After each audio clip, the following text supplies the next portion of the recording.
ಸರ್ಕಾರಿ ಆಸ್ಪತ್ರೆ ಇದೆ ಅಂತ ಸರ್ಕಾರಿ ಆಸ್ಪತ್ರೆಯನ್ನ ನಂಬಿಕೊಂಡ್ರೆ ನಿಮ್ಮ ಕಥೆನೇ ಮುಗಿಯುತ್ತೆ ಅಲ್ಲಿ. ಯಾಕಂದ್ರೆ ಈ ಬಗ್ಗೆ ಒಂದು ಸುದ್ದಿ ಹೇಳ್ತೀವಿ ಕೇಳಿ. ಸರ್ಕಾರಿ ಆಸ್ಪತ್ರೆ ನಂಬಿಕೊಂಡ್ರೆ ಮುಗಿತು ನಿಮ್ಮ ಕತೆ. ಮಾರ್ಚ್ 11ರಿಂದ OPD ಬಂದ್ ಬಂದ್ ಬಂದ್. ಸಾರಿಗೆ ಸಿಬ್ಬಂದಿ ಸಮರ ಆಯ್ತು, ಈಗ ವೈದ್ಯರ ಸರದಿ. ವಿವಿಧ ಬೇಡಿಕೆ ಈಡೇರಿಸುವಂತೆ ಒತ್ತಾಯಿಸಿ ಧರಣಿ. ಸರ್ಕಾರದ ಜೊತೆ ಮಾತುಕತೆ ವಿಫಲ, ಮುಷ್ಕರಕ್ಕೆ ಕರೆ. ಮೊದಲ ಹಂತದಲ್ಲಿ OPD ಬಂದ್ ಮಾಡಿ ಮುಷ್ಕರ. ಎರಡನೇ ಹಂತದಲ್ಲಿ ಆಸ್ಪತ್ರೆಗೆ ಗೈರಾಗುವ ಮೂಲಕ ಪ್ರೊಟೆಸ್ಟ್. ಜಿಲ್ಲಾಸ್ಪತ್ರೆ, ತಾಲೂಕು ಸಮುದಾಯ ಆರೋಗ್ಯ ಕೇಂದ್ರ, ಪ್ರಾಥಮಿಕ ಆರೋಗ್ಯ ಕೇಂದ್ರಗಳಲ್ಲಿ OPD ಬಂದ್.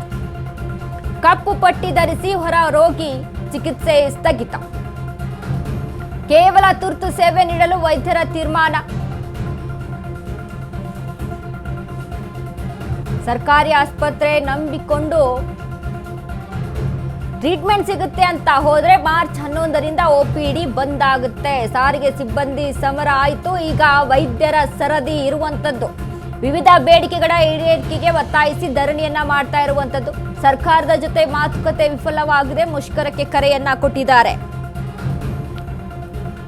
ಮಾರ್ಚ್ 11ರಿಂದ ಮಾರ್ಚ್ 15ರವರೆಗೆ ರಾಜ್ಯದ ಎಲ್ಲಾ ಜಿಲ್ಲಾ ಆಸ್ಪತ್ರೆ, ತಾಲೂಕು ಆಸ್ಪತ್ರೆ, ಸಮುದಾಯ ಆರೋಗ್ಯ ಕೇಂದ್ರ, ಪ್ರಾಥಮಿಕ ಆರೋಗ್ಯ ಕೇಂದ್ರ ಮತ್ತು ಡಿಸ್ಪೆನರಿಗಳಲ್ಲಿ ಕಪ್ಪು ಬಟ್ಟಿ ಧರಿಸಿ ಹೊರ ರೋಗಿ ಚಿಕಿತ್ಸೆ ಸ್ಥಗಿತಗೊಳಿಸಲು ತೀರ್ಮಾನವನ್ನ ತೆಗೆದುಕೊಂಡಿದ್ದಾರೆ.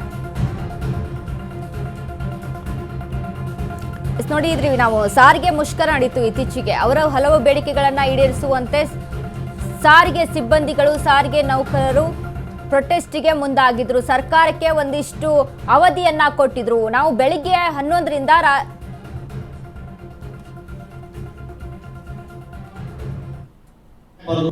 ಮೌಖಿಕವಾಗಿ ಸಾಕಷ್ಟು ಮೀಟಿಂಗ್ಸ್ ಮಾಡಿದ್ವಿ. ನಮ್ಮ ವಿದ್ಯಾಧಿಕಾರಿಗಳ ಸಂಘದಿಂದ 3/9/2023, 5/10/2023, 3/1/2024, 19/6/2024, 3/10/2024, 5/5/2025, 29/10/2025 ಈ ಥರನಾಗಿ ಮೀಟಿಂಗ್ ಮಾಡಿದ್ವಿ. ಕೆಲವೊಂದು ಪ್ರೊಸೀಡಿಂಗ್ಸ್ ಆದವು, ಕೆಲವೊಂದು ಪ್ರೊಸೀಡಿಂಗ್ಸ್ ಆಗಲಿಲ್ಲ. ನಾವು ಬೇಡಿಕೆ ಕೇಳ್ತಾನೆ ಇದ್ದೀವಿ. ನಾವು ಬೇಡಿಕೆ ಸೇಮ್ ಇದಾವೆ, ಯಾವ ಚೇಂಜಸ್ ನಾವು ಮಾಡಿಲ್ಲ. ಸುಮಾರು ದಿವಸದಿಂದ ಕೇಳ್ತಿರೋ ಬೇಡಿಕೆಗಳೇ ಇವೆ ಇದಾವೆ, ಎಕ್ಸ್ಟ್ರಾ ನಾವೇನು ಕೇಳಿಲ್ಲ. ಈ ಬೇಡಿಕೆಗಳನ್ನು ಸಾಕಷ್ಟು ಕಾಯ್ದು ನಾವು ಕೇಳಿದ್ರು ಅವ್ರು ಮಾಡಲಿಲ್ಲ ಅನ್ನೋ ಒಂದು ಉದ್ದೇಶಕ್ಕೆ ನಮಗೂ ಹೋರಾಟ ಮಾಡಬಾರ್ದು, ಸಾರ್ವಜನಿಕರಿಗೆ ತೊಂದರೆ ಆಗಬಾರ್ದು ಅನ್ನೋ ಉದ್ದೇಶಕ್ಕೆ ಇಲ್ಲಿಯವರೆಗೆ ಕಾಯ್ದ್ವಿ. ಸೊ ನಾವೆಷ್ಟೇ ಕಾಯ್ದು ರಿಕ್ವೆಸ್ಟ್ ಮಾಡಿದ್ರು ಆಗ್ಲಾರ್ದಕ್ಕೆ ನಾವು ಎಲ್ಲ ಇಲಾಖೆ, ಎಲ್ಲ ವಿವಿಧ ಸಂಘ, ಆಲ್ ಕೇಡರ್ಸ್, ಎಲ್ಲ ಕೇಡರ್ಸ್ಗಳು ಮಾತುಕತೆ ಮಾಡಿ 13ನೇ ತಾರೀಕು ಚರ್ಚೆ ಮಾಡಿ ಒಂದು ಈ ನಿರ್ಧಾರಕ್ಕೆ ಬಂದಿದ್ದೀವಿ. ಅದೇ ತರನಾಗಿ ಮೌಖಿಕವಾಗಿ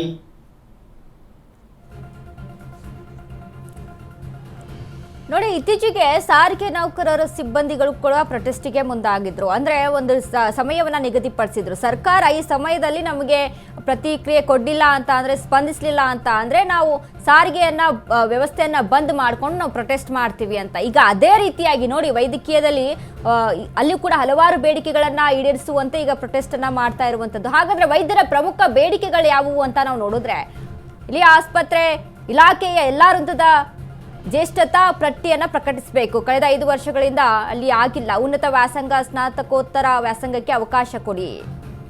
ಖಾಲಿ ಇರುವ ವೈದ್ಯರು, ಅರೆ ವೈದ್ಯರು ಹುದ್ದೆ ಭರ್ತಿ ಮಾಡಬೇಕು. ನೇಮಕಾತಿ ನಿಯಮ ಪ್ರತಿ 3 ವರ್ಷಕ್ಕೊಮ್ಮೆ ತಿದ್ದುಪಡಿ ಮಾಡಬೇಕು. ಇನ್ನು ಕಳೆದ 5 ವರ್ಷಗಳಿಂದ ತಡೆ ಹಿಡಿಯಲಾದ ಮುಂಬಡ್ತಿಯನ್ನ ನೀಡಿ.